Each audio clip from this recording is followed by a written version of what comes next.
So what if you're asked to go in reverse?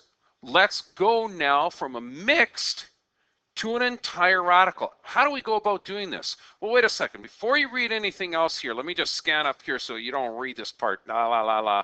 Got you. Okay? How did you get this number? Do you remember? That was because you had a pair of numbers. Remember, that index is 2. That tells you had a pair of numbers. And that was underneath the radical sign. And then this was a 5. So think about that. That's 3 times 3. That's 9 times 5. Your original number was probably the square root of 45. Prove it. Bring up your calculator. Here it is, clear. We have 3 square root 5. That equals to that. Let's take the square root of 45 and see if we get the same number. It is. So you know you've done this right. So is there a simpler way of doing this? Yes, there is. Because what you have to look at is you have to remember it's the index tells you the power to use. Look again. I'm going to erase this. Well, or no, actually, I'll just leave it there. Look, that tells you that this is 3 squared. So if you look at this question, this tells you that this is going to be 3 what? Cubed. So you can just do this. The cubed root of 3 cubed times 2. 3 cubed, 3 times 3, 9 times 3 is 27. This will be 27 times 2. This will end up being the cubed root of, yeah, you got it, cubed root of 54. There it is.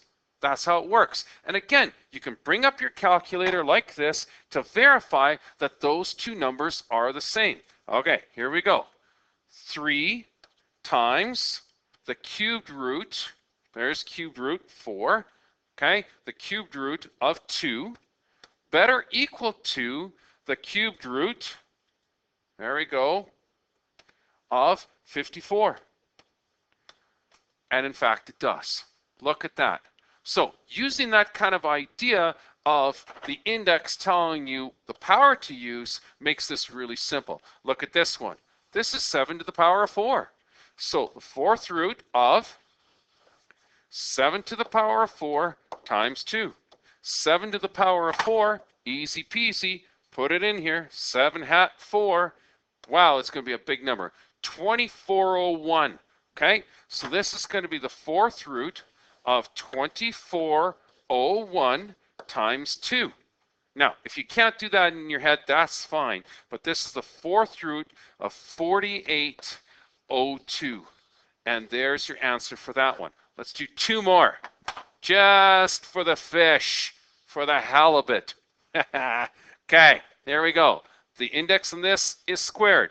Tells you that that's going to be 5 squared.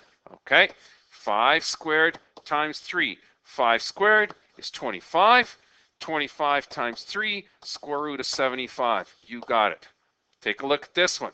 That tells you it's cubed. So you've got 2 cubed times 6, right?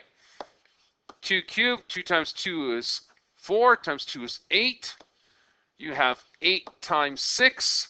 You know that this works out to be the cubed root of, you got it, 48. All right? This works out to be just absolutely wonderful doing it this way. Very, very simple, very straightforward.